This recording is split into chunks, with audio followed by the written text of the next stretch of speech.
How's it going? Happy April. By now, you probably know the drill. It is my Board Games in Buckets monthly breakdown. I'm Frankie. What I like to do is go over every game I played the last month and put them into Pub Meeple ranking engine, sort them based on experiences, how much I enjoyed the game, how much I enjoyed those specific plays. The order isn't indicative of a top 100 per se, or my favorite games per se, but sometimes my favorite games do score higher, sometimes maybe not as high based on the experience I had. A couple things I've noticed after doing this a couple of times is I really do value plays with family, with my wife and kids, and I value plays in person. Not always, but usually. Without further ado, let's just get into the list. Some stats. I played 40 games this month. In the month of March, I played 40 games. And I played, I think, 51 times. So 51 games, 51 plays spread out between 40 games. A few I played at work. I teach in a middle school, so sometimes there's time to play games there. And a few games I played online. 1, 2, 3, 4, 5. Looks like 5 games I played online just. 3 games were Dusty, and a couple games were new to me, which, I don't know, sometimes as a first impressions on a list like this. Let's get into it, though. I want this one to be a little bit shorter than the last 2 I've done. Coming in at number 40 is a little game called Exact Change. It's basically like Rummy or Uno, and except the cards have different quantities of coins on them, money, currency, and then what you do is you kind of play Rummy. You're trying to go out, discard all of your cards from your hand. If you do that, you win. You score kind of like Rummy, like the other person. All the cards left in their hand, you score that many points. Whoever gets to $1 first wins, or 100. But yeah, it's a good way to teach my kid making change, even though it plays a lot like Crazy Eights or Uno would.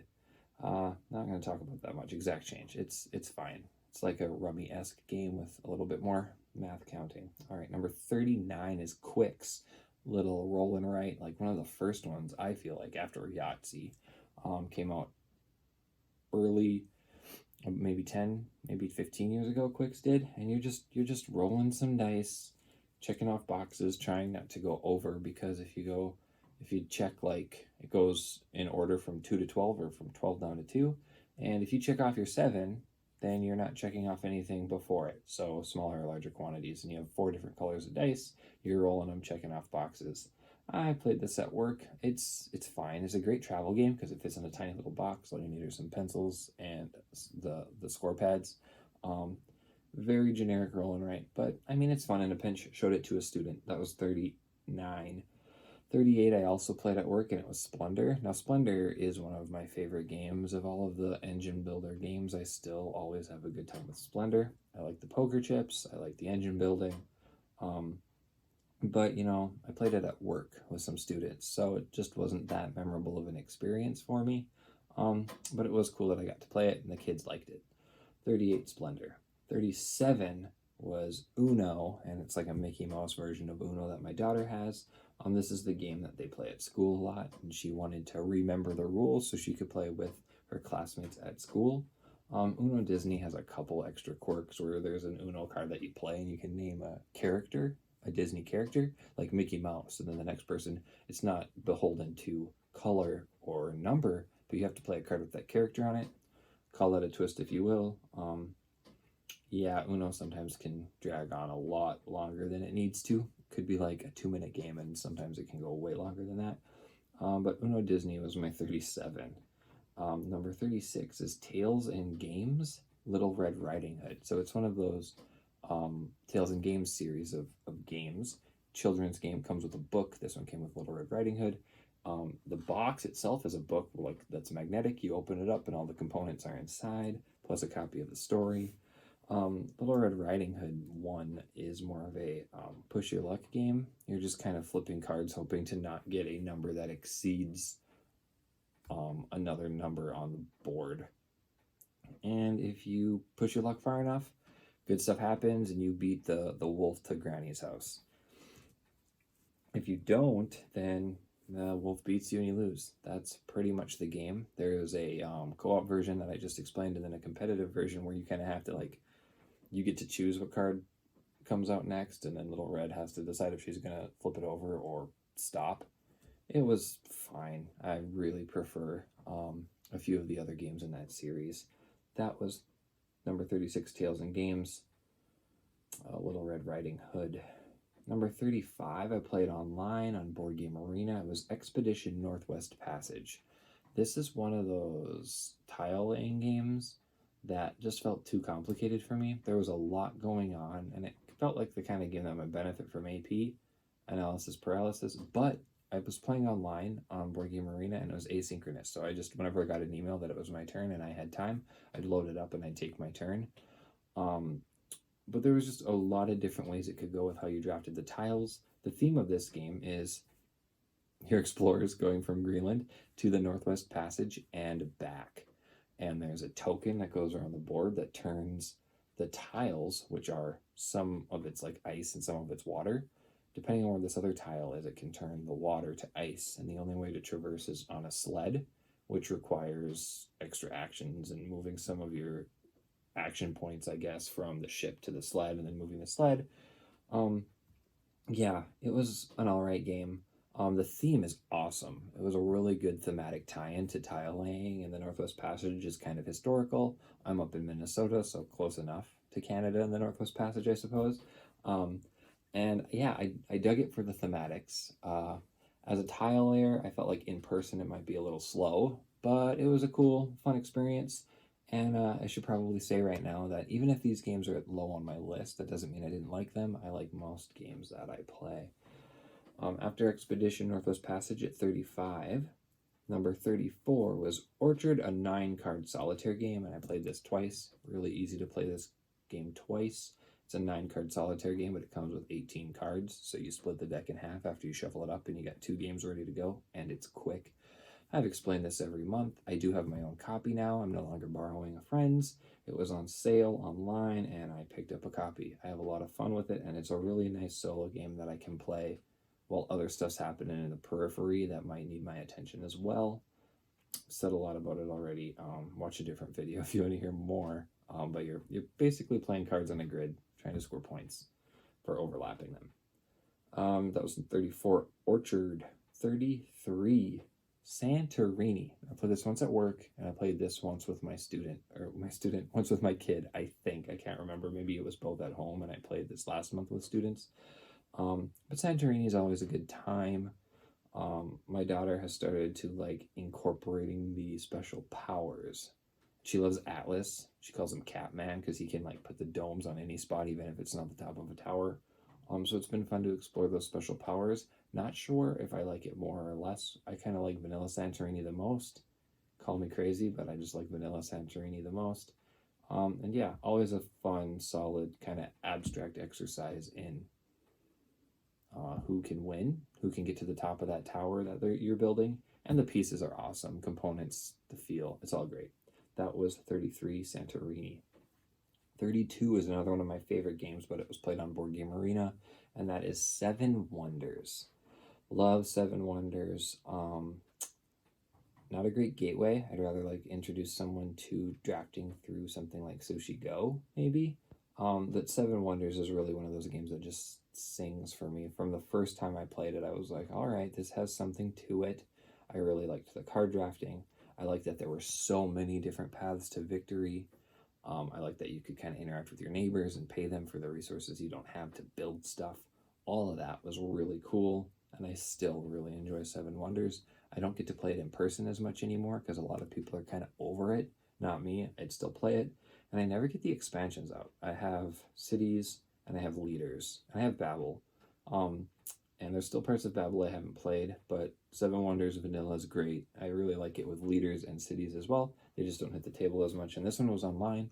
Had a great time, but still online when it's not like an experience with friends around a table all in like that 45-minute period, it's not going to be as high on my list. But I still love Seven Wonders, my number 32. 31 is Quirky Circuits. Penny and Gizmo Snow Day is the full title. Quirky Circuits came out a few years ago. And I have the newer edition. I saw it at Barnes and Noble. I saw that it was really cheap. I was like, huh, that's like half the price that I remembered it being. And I found out it's because it's a new version. Instead of having 4 different characters and scenarios, there's only 2 different characters and like half the scenarios. But it was half as expensive. So it works out. Fun little game to play with my daughter. And all it is, if you've played something like Robo Rally before, you are playing cards that are going to have the token on the board go forwards or backwards or left or right or spin or some other rules, and you're just going around a grid trying to collect tokens. In this game, the first one we played, you're like a kitten riding a Roomba trying to collect dust bunnies. And yeah, it's kind of silly fun. The thing is it's cooperative, and you can't communicate what card you're playing. So the other side will tell you if it's going forwards or backwards or if it's turning, but that's it. You don't know if it's left or right. You don't know if it's forwards or backwards. You just know it's that direction. So you have to kind of play a card and hope your opponent knows what you played so they can play off of it and your robot doesn't go in a crazy direction. Kind of silly, kind of very nebulous, but it's still a good time, and the production values are nice, especially for like the $20 I paid for it. That's Quirky Circuit's Penny and Gizmo Snow Day. Number 30 is Ubongo 3D. For whatever reason, I just played this in April once already, but I did play it in March as well. You get Tetris pieces, but imagine that they're 3D, so they're not like two-dimensional. They can go up a level, so they're kind of like at a Z, an X, and a Y axis. And you're just trying to fill them in on a grid, so everything's 2 stories high, and every spot on the grid is filled up with a different pattern. It's deceptive. It looks really easy, and then some of the puzzles you just can't figure out, but you're addicted and you're a perfectionist and you want to get it right. But there's a sand timer, so you flip the sand timer, and sometimes you don't get it in time. But the crew I played with was very perfectionist oriented, and they had to keep playing until they solved it, even though the time expired and they didn't get points for it. It's one of those games that's really frustrating at first and feels kind of unfair in a way, because if someone's played it before, they tend to have an advantage. And yeah, the more I play it, the more things have started to click with me, so I can kind of like backwards engineer how to solve some of them. So I do feel like it's one of those games you can get really good at the more you play, which is kind of a downside because then it doesn't feel as competitive. But it's still a fun exercise, still a fun puzzle, and yeah, I'm glad it's getting to the table.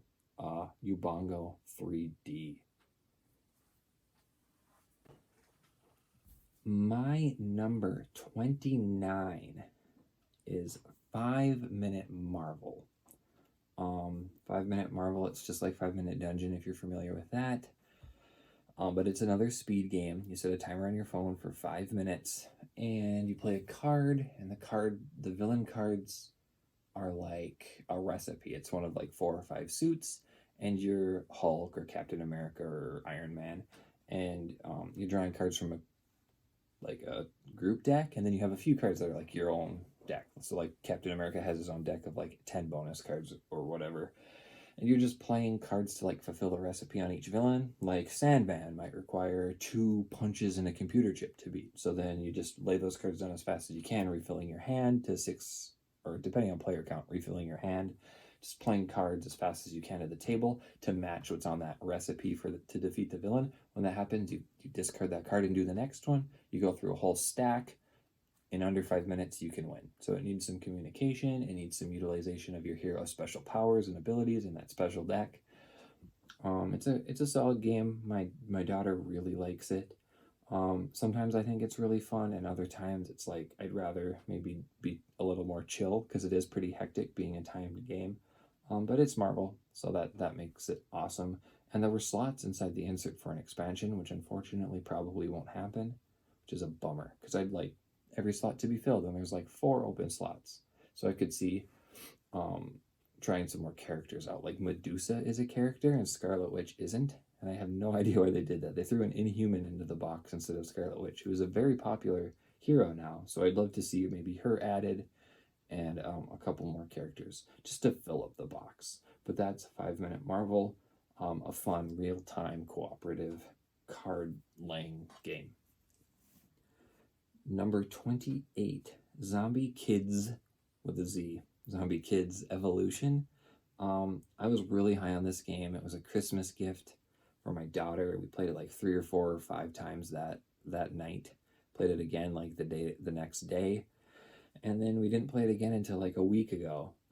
So I don't know why it kind of stagnated. Maybe the gameplay gets repetitive, but it's a cool kind of legacy game. You get a bunch of envelopes in the box, and it's this really simple, like, abstract game where you're rolling a die to put zombies on a different spot on the map in a school, and then you play a character who can move, and then if you end your person in a spot with zombies, you remove them from the board, and you're trying to do that without getting overrun by zombies, and also like locking every door to the school by placing little tokens in strategic spots on the board, certain spots there. And that's all you're doing. But the more games you win, you get to put little success stickers or just play the game stickers on the back of the sheet. Once you do that enough, you open envelopes, which, as you've played legacy games before, you know, adds more gameplay elements to the game, fleshes out some rules. It's a fun experience, and it was really addicting that first day, but I can't get my daughter to really keep asking to play it anymore, so I'm not sure if it just starts to feel repetitive or what, but I would like to play through that, just see kind of how it resolves, because I think we're only on like envelope 2, and I think there's like 14 envelopes in the box. Great game if you have kids who are a little bit older and maybe in that, like, I don't know, 6, 7, 8-year-old range to about 10. They'd probably really enjoy Zombie Kids Evolution. It's a great family experience. My number 28. My number 27, continuing with cooperative experiences, is Marvel United. Now, I really like Marvel United. I played this at a friend's birthday gathering. We were the only 2 people left. I managed to snag him a copy of this from, I think, Walmart, really cheap. And he said he hadn't played it that much. So I'm like, yeah, let's play that before I head out and go home. So we just played like that base box that you got retail. But I've kickstarted it. I have the base box and then all the stretch goals. The X-Men set's coming soon. I didn't back all in, but I did get a bunch of that as well. So I'll have a lot more characters to explore. And I wish this got played maybe just a little bit more. I feel like I always ask my family to play it. Sometimes they're interested and sometimes not so much. But I really do like how cooperative it feels, plus how easy it is. Plus the minis are awesome. Cool mini or not, like almost chibi-esque minis. Really fun. I hope to paint it someday. I know my daughter wants to paint them or wants me to paint them, so they're not just those bland blue and red plastic. She wants them colored, which I think would be fun. But yeah, Marvel United's a great game of like playing cards with icons to fulfill tasks to defeat the villain before your decks run out or the villain wins another way. Great game, Marvel United, my number 27 experience. My number 26 experience was Trial of the Temples. This is from Emperor S4 and Deepwater Games here in the United States, and it is the 3rd game in a series of games about like these wizards that are doing different stuff with temples. I don't know, but in this one, basically the head wizard has perished, and you're all competing in events to be the new head wizard. But you're doing that by kind of playing in this giant circular board with worker placement spots that give you resources. It works as an I split you choose. So you have this big circle, and wherever you put your pawn, you're getting everything on that pawn on the top and the bottom of the card, plus everything on like the bottom of the card, all the way around the circle until it hits another player's pawn. So it's kind of an interesting I split you choose take on worker placement, which is neat. And then once you get resources, you're moving up tracks, which might give you cubes, which put on your player board to get certain spells and unlock certain abilities. And that has all kinds of weird like scoring wrinkles too. So I think for some people that like really crisp, clean games like Splendor, this might just have a little bit too much fiddly, like, oh, if I put this here and this here, then I get this bonus and combo this. Might have a little bit too much of that for people who just like a clean engine builder like Splendor. But I happen to like Trail of the Temples. I think it's very satisfying. The end of the game can get a little bit analysis paralysis-esque because you can kind of math out a perfect turn. But I like them. I like that player board and like getting to put your spell cores in certain spots to unlock abilities in the right order to make your gameplay a little bit easier. I love that in games, and I feel like this one does a good job of that aspect in particular. Plus, the I split you choose is cool. I really need to play this with 4 players. I've only ever played it with 3. I think with 4 it would add a little bit more to that I split you choose stuff That was 26, Trial of the Temples. Number 25 was Pointy Mushroom Game. It's actually called Crossing. My group likes to call it Pointy Mushroom Game because you're pointing at mushrooms to get gems, and if two people point to the same one, it's one of those like 1, 2, 3, shoot kind of games, and you point at what you want. More than one person points at a specific area, nobody gets anything on it, but if you're the sole person to point at something, you get those gems. There's another way to like hoard gems so no one can steal them from you, but then you lose a turn. But you're just collecting gems, and sets of colors are more points than just individual gems. Silly, quick, fun. My daughter loves it. It's a great way to like end a night, start a night, a nice palate cleanser between games. That is Crossing, my number 25. 24 is Perudo, or Liar's Dice.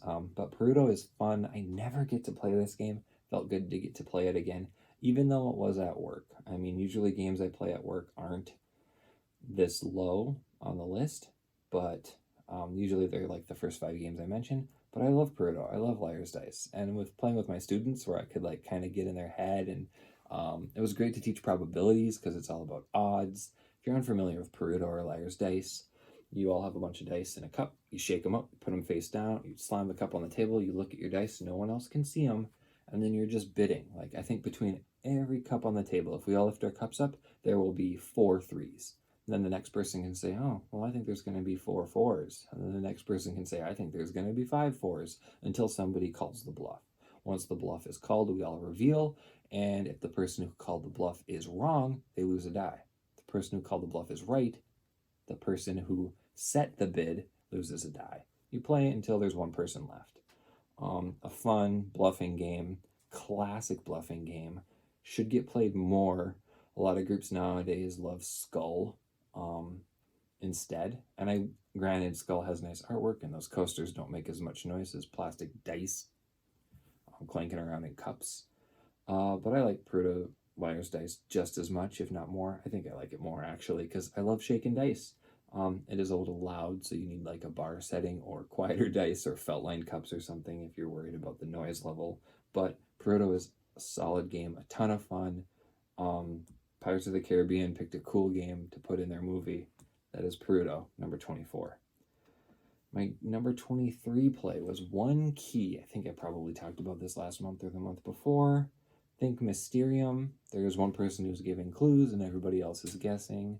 But it's 11 cards, and the guessers have to narrow it down to 1 over a series of rounds. And you do that by playing these cards with goofy stuff on them. And they're not like card-shaped cards. They're all a unique shape that's kind of like the outline of the art. But it's whimsical stuff like flies on a dartboard, or, anthropomorphic animals painting a picture, or a snake in a potion bottle. Just weird stuff like that you're trying to play to get people like, oh yeah, this card kind of resembles the card that I want to last till the end of the game, or it looks nothing like it. Guessers have to remove those. Hopefully go all 4 rounds until the last card on the board that's left was the original card the clue giver was trying to get us to narrow down to. My daughter loves it. She loves being the clue giver, and we actually won the last time we played, which was awesome. It feels really good to win this game. Feels like you have a special connection with someone. A friend of mine was over and we played it. My daughter gave the clues and we won. So that was cool. That is One Key. Don't sleep on that game. If you can find it for like under $15, jump on it. Especially if you have kids and you like those party guessing, whimsical art kind of games. One Key, number 23.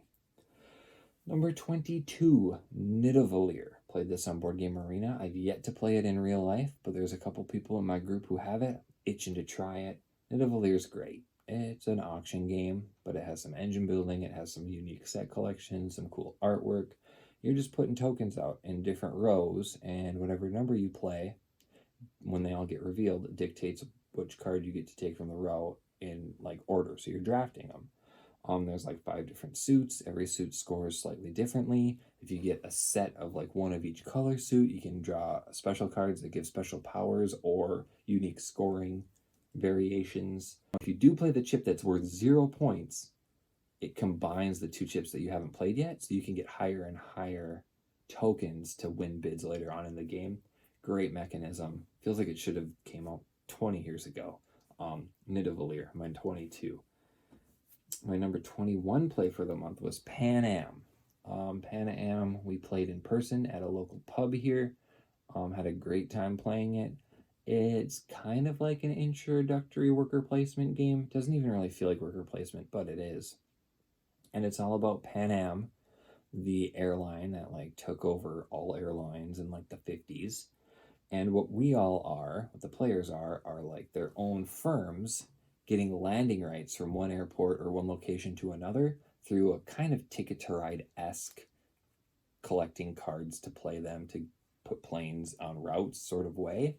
But those routes are earning you a small amount of money until there's a phase where you roll a die every round, and then Pan Am buys a route on whichever route you rolled on the die.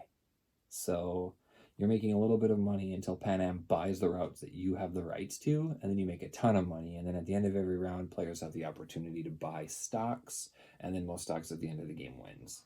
So I think it's a really good, maybe next step game. I wouldn't pull this out as like the first game someone plays, but if you've played a lot of like Catan and Ticket to Ride, and people want to kick it up a notch, Pan Am is a great next step that I'd recommend for any group like that. Yeah, fun little economic set collection and worker placement game with a lot of cool twists. It's a little bit random for like hardcore gamers that don't like a lot of luck. There's event cards, there's a die roll that dictates what Pan Am buys. A lot of that might sour people who want a little bit more control over their gaming experiences, but it's a quick game and it's a fun ride, and it's still enjoyable even when Lady Luck doesn't roll your way. That's Pan Am, my number 21. My number 20 is another game in that Temples series I was talking about earlier from Emperor S4. It is Mystery of the Temples. This was the first one in the trilogy, and it was the first time I got to play this one. And yeah, it's another, I call these games Splendor Plus. You're moving a pawn around on a board instead of poker chips, but you're moving a pawn around on like this big rondel. And wherever you land, you get to take some resources, or you get to do a special ability that turns resources into different resources. And then other spots you can go like fulfill a contract by spending the resources that you've been collecting for points. First person to do that 5 times ends the game, and then you tally up all the contracts you fulfilled. They all have different point values. There's some special abilities, but it's quick. It's easy to set up. It's just a bunch of cards and some meeples and some cubes pretty much. But it was very quick, gave a fun worker placement, drafty, set collection, contract fulfillment, all that stuff, that kind of vibe in under an hour. My wife really dug it, and I liked it too, especially for a game that would play under an hour that gives that feel. And if you're tired of Splendor and you want something with maybe a little bit more special abilities and some more combo-y stuff, I would try out Mystery of the Temples. It's usually pretty cheap. It comes in a tiny little box. That was my number 20. My number 19 is Azul Summer Pavilion. A buddy of mine was over for a game night. He said, hey, I've only played the original. Let's try Summer Pavilion out. So we did. I don't think he liked it as much as the original. I don't like it as much as the original, but I do like it better at 2 players. It doesn't seem as in your face. You don't have to play the draft quite as much because tokens are wild, and the way you place them on your board, if you surround certain spots, you can like draw extra tiles from this side pool of tiles. So it's more combo-y. It's like a combo-y Azul, where that main draft is still there, but it's not as punishing. You don't lose as many points for dropping tiles. You don't lose any, really. And tiles are wild. So it changes it up a bit, but it's a fun game. Azul Summer Pavilion, my number 19. My number 18, Mercado de Lisboa. This game isn't very popular. A lot of people don't seem to like it in the YouTubes, but I like it well enough. I think it's a lot of fun. My wife digs it too, which helps, but it's like the grid part of the game Lisboa, which is a massive game if you're familiar with it. This is a more modern look at that part of Lisbon, where it's just a market, and you are like strategically putting restaurants or markets in certain places to sell goods to customers who want to eat there. This game's hard to explain. Hopefully I have some pictures that you can kind of see how it works. But you're claiming different spots on this like 5x5 grid to try to score points, but it's really crunchy because there's all of these numbers and money is really tight at the beginning and it's hard to make money. It's hard to make a lot of money in one turn unless you're really building up for a huge turn that your opponent can see and easily block. But you're just trying to fill up a grid and then send customers to those specific rows or columns to make money. Most money at the end of the game wins. I like it. It's pretty abstract. It's kind of tense, but I like the puzzle of like going back and forth, and you pretty much know when you've lost if you've made a bad play. That is Mercado de Lisboa, my number 18. My number 17 game, I think it's still an alpha on Board Game Arena, but it was Catan. I love Catan. I know it's weird. I know it might not be chic to like Catan anymore, but I still have a good time with Catan. On Board Game Arena was a fun way to revisit it because it's harder to get it to the table these days because if people like it, they've played it out. And if people don't like it, they really don't like it.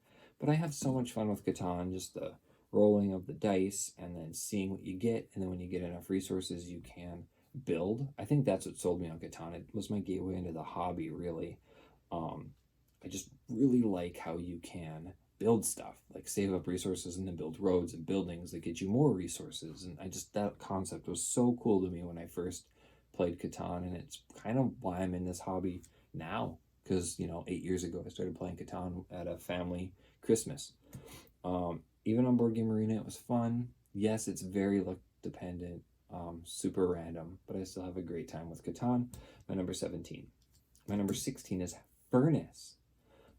Furnace gets played very consistently. I talked about it last month. I played it 2 times this month. It's just always in my bag when I go out. It's a great game for under an hour that still feels crunchy. Cool game of like 2 different phases of like drafting cards in a unique mechanism with those chips that kind of resolve. If you win the card, you don't get any benefits, but if you bid and you didn't win the card, you get other resources on top multiplied by the token you played. And then after you do that, you have some cards in front of you and you get to kind of run every card once to build an engine to turn goods into points. Really fun game. I'm glad it's going over so well in my groups. I'll never turn down a play of it. 16 is kind of low for how often it gets played. I really like it. I think there's some awesome charm to it. Yeah, Furnace is great. It was my number 16. My number 15, Silver and Gold by Phil Walker Harding.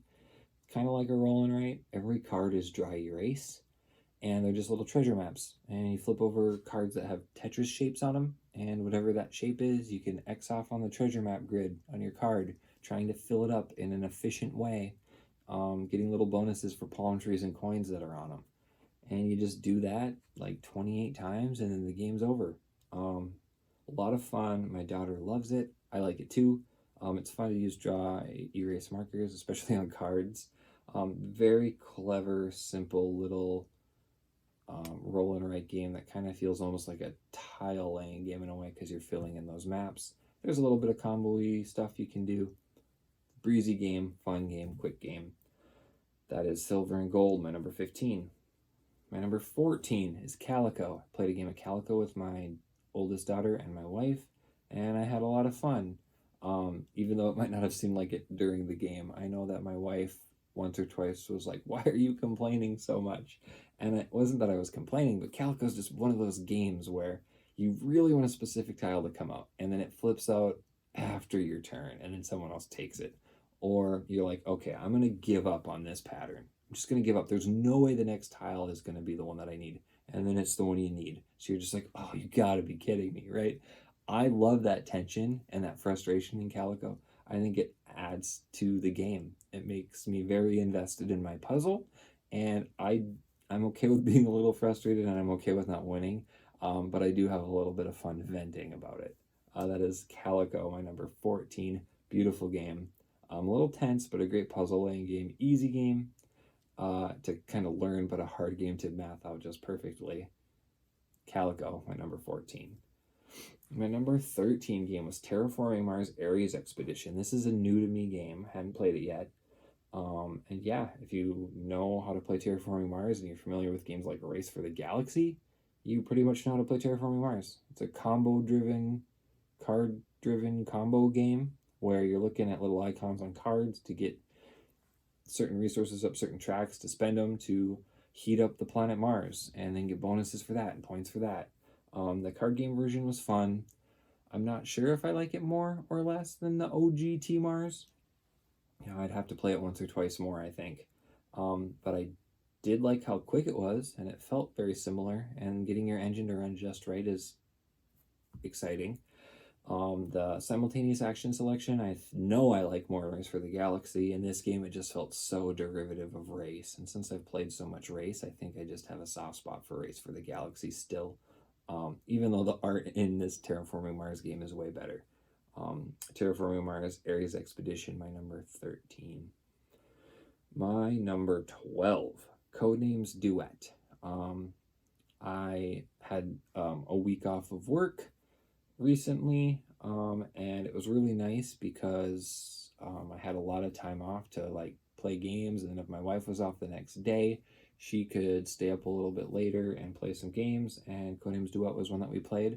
Great, breezy, like 15-minute game to like end a night before you go to bed or whatever. Instead of watching TV, you can play a quick game of Codenames Duet where you're giving your clues, trying to get the other person to guess in the right order.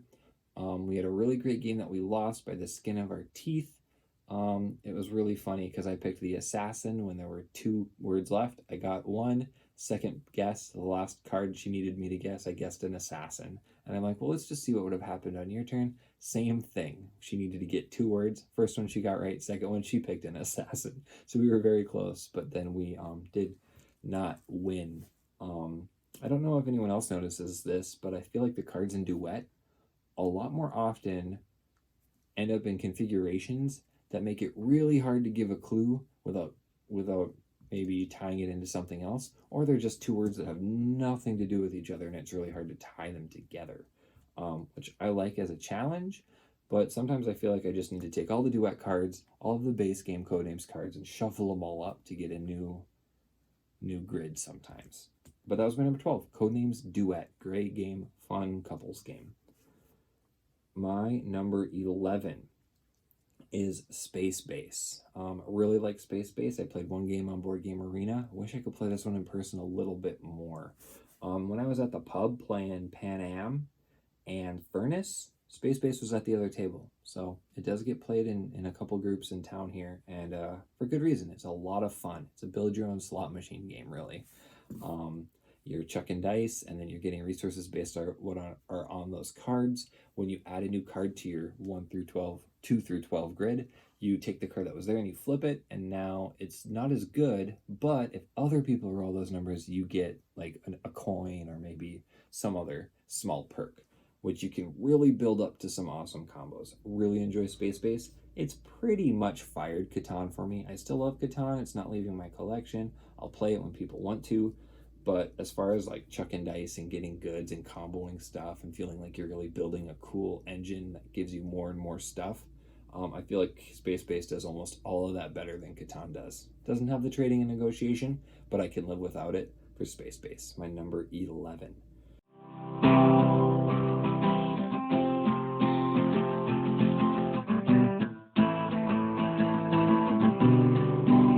And here we go. It's time for the top 10 games/gaming experiences from the month of March.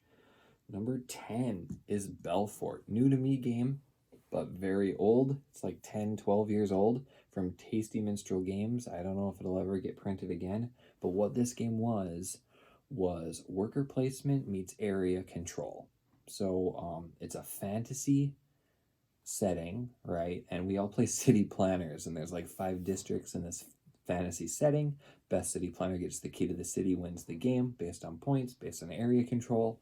Our workers are dwarves and elves, and then sort of gnomes. But what you do is you take your workers to get usually resources. Once you get enough resources, you can build cards that let you put little building tokens out in one of the 5 districts. And each building kind of has its own perk, special ability. If you put a gnome on that building, it has an extra ability that you can use. And they all help you in area control or resource efficiency. You score a few times. I think there's 7 rounds, and 3 of those rounds are scoring rounds. Whoever has the most houses in every district gets points. first, second, third kind of thing. And then whoever has the most workers of each type gets points. Really cool game. Very happy I've played it. My friend would always have it in his bag, and so it never hit the table for whatever reason. Glad it finally hit a table and I got to try it out. That was Belfort number 10. Number 9. Now, this is Fantastic Factories. Got to play it 2 times, and I know that this is always based on my experiences. I feel like I like Fantastic Factories more than most people that I've played it with so far. I dig it solo, but I played Fantastic Factories with my wife, and she told me, yeah, I liked it, but there's a bunch of other games that feel like this that I'd rather play. And then I showed it to 2 friends one night, and they were both kind of like, yeah, it was good, but I feel like I played it before, and this didn't really do anything to excite me, which I totally get, because Fantastic Factories is just an engine building game. There's like 2 resources, and different amounts of energy and metal pay for cards. What's interesting about this one, though, is you're rolling dice. And I love rolling dice, and I love engine building. And rolling dice at the start of your turn to get some input randomness, then you got to make the most of the numbers you have, or build buildings that let you mitigate them, to put them on spots, to churn an engine, to get more points, get more resources, build cooler cards, things like that. It all kind of comes together in a great package for me. I really enjoy the dice rolling mixed with the engine building and making the most of what you roll. That is Fantastic Factories, my number 9. My number 8 is Scout. I love this charming little card game, little ladder climbing card game where you're just trying to beat the hand that was played before you on your turn. If you can't beat it, you have to take a card from what they played, giving them a point. First person to run out of cards ends the round. You square up how many points you have based on how many times you beat other players' hands and how many times they had to take cards from you. Very awesome game. I don't always spend 20 bucks on a card game, but Scout is so good. The gameplay is so much fun for how tiny it is, and how unique that twist is. That I should talk about the twist. The twist is that you get a whole bunch of cards, and if you flip them upside down, they have a different number, and you get to decide at the very start of each round which configuration you want your cards in. And you can't change the order other than flipping them upside down. So you're trying to build a hand with sets and runs to outplay your opponents. Very unique twist on a ladder climbing genre. The color palette's cool. It's all purple and orange. Great game. Really enjoy Scout. My number 8. My number 7 is Island of Something Shiny. I talked about this one last month. It was my number 3 last month. This month we only played it 1 time, and we're on the final mission. Sadly, we didn't win, which I think kind of soured my daughter from trying it over and over again, because she likes to win games. She likes games when they're easy. She doesn't like to lose, and we lost, and we kind of lost in a way that was kind of like, how are we ever going to beat these insurmountable odds? So I think we need to play it again, and I might have to play it by myself to kind of figure out the right choices to get us to reach an ending, to finally have a conclusion to this game. I want to win the final mission so I can read that final book that tells us what happens to this little character Isla at the end of the game. If you're unfamiliar with this game and you haven't seen my other videos, it is a solo game, but you can play it cooperatively, especially with kids. Big cards, gorgeous art. They give you choices. Do you want to go down the left path or the right path? Based on what you choose, you shuffle a card from a different deck into your future pile, and you just play through the deck. When it runs out, you grab your future pile, and that's your new deck. You shuffle it up, you play through those events. It's just a whole bunch of events, some resource management with like you need food or knowledge or energy to complete certain tasks as well as you can to then kind of win the game and go through the chapters. Great game. Island of Something Shiny, my number 7 experience. My number 6 experience was way higher than I kind of thought initially, but it was Codenames. We played Codenames twice at a pub, and it was just a great way to start the night. And some people hadn't played before. It was like a 6 or 7 player game, and just that tenseness of like talking over clues, and then the clue giver not being able to say anything about it, and kind of arguing with your teammate on which cards were right, and then sometimes them being right and other times being wrong, and then the clue giver being like, why didn't you just listen to me, Frankie, because you had the right wavelength, you knew what I meant, and you were listening to the group too much. That kind of stuff was a lot of fun. Really enjoyed Codenames. I always do, but sometimes it's just a great time. And I looked back on it and I was like, yeah, that was a lot of fun. So Codenames was my number 6 experience. My number 5 experience, this might be some recency bias because I played this like 2 days ago, but it was Unsettled, the Orange Nebula game. I believe that's the publisher. A friend kickstarted it, was dying to finally get it played. I said, yeah, bring it over, we'll figure it out. Took a while to figure out, but it was an awesome narrative-driven space exploration game. Don't want to give away any spoilers, but I think the game comes with like 2 planets, and then it was a Kickstarter, so there's like 7 more planets, and each planet has like 3 different missions you can play, and you're just kind of mitigating some resources to traverse a board and do certain tasks that kind of flip over a page in a book that tells you what your next task is going to be, and you're trying to do all of this to survive and explore the planet and get off the planet with with oxygen in your lungs. Really cool game. I don't always like co-ops, but this one was a lot of fun. I liked how immersive it was. It felt very thematic. The writing was pretty funny. It's kind of a more millennial or Gen Z kind of way of writing. I don't know. They just used some cool choices with the way they phrased things that made it fun for me. Not everyone's going to like it. They're going to find it kind of corny, but I had a great time with it. The writing especially, and then the game itself was good too. If you like games like Spirit Island, it was a lot like Spirit Island. Spirit Island does have those like asymmetry where you have some really cool things that only you can do. Unsettled didn't have that so much. We all had like one special thing we could do, and it didn't feel like game breaking special. But I'm not always big on that asymmetry anyway. So Unsettled was great for that narrative experience. The writing was great, and it was a lot of fun. Number 5, Unsettled. Number 4 is a game that I got recently that I played with my daughter, and that is Gingerbread House. Another Phil Walker Harding game, another tile laying game. But in this one, like the way you lay tiles, you're trying to like get combos and like match 3 to get extra resources, because whatever you cover up, you get as like a resource, and then you're spending resources to get cards that are usually worth points. If you get a certain cards in a certain combination, grab other cards that add scoring conditions to your end game. So another generic engine builder, kind of like a Splendor, I guess. But the way you get resources is this cool 3x3 grid that you're laying tiles on that look like gingerbread pieces and like candies. Very cool game. My daughter picked it up right away. I had a ton of fun with it as well. That's Gingerbread House, my number 4. My number 3 play, and here's where we get into games that are usually in like my top 10 of all time. Because even if the play is so-so or one person I'm playing with didn't like it as much, I'm still going to love it. And this is number 3, Brass Birmingham. Highly rated on BGG for a reason. I don't know why I just said all that stuff about bad experiences, because I played this with my wife and we both had a great time with it. Brass is this game, takes place during like an industrial revolution. You go from the canal era to the rail era in Europe, just kind of trying to get enough money to build enough buildings to have access to coal and iron, to sell goods. And when you sell goods, you make more money and you get points. You're trying to do that better than your opponent. Kind of a hard game to explain, but I love it. I love how economic it is.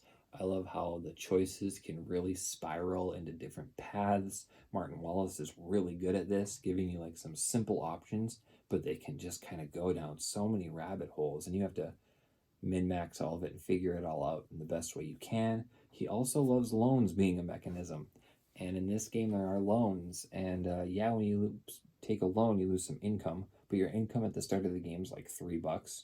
So taking a loan for 30 is totally worth it if you only have to pay back $3. So I'd say if you haven't played it before, don't be afraid to take loans to get an influx of cash to kind of do all that fun stuff. Managing your money and when to do things based on when your opponent did them, so you have the goods when you need them. Great game. I love Brass. My number 3 play. My number 2 game of the month was Anachrony, another game I got to play with my wife. Like I said, I had a spring break. She had some days off that were off when I was off. She had some days off when I was off. So we got to play some bigger games without the kids around, which made it much easier to get these big games to the table and finished in a day or in a sitting. And Anachrony is my number 2, another big game we got to play. This and Brass were the 2 big games of the week for us.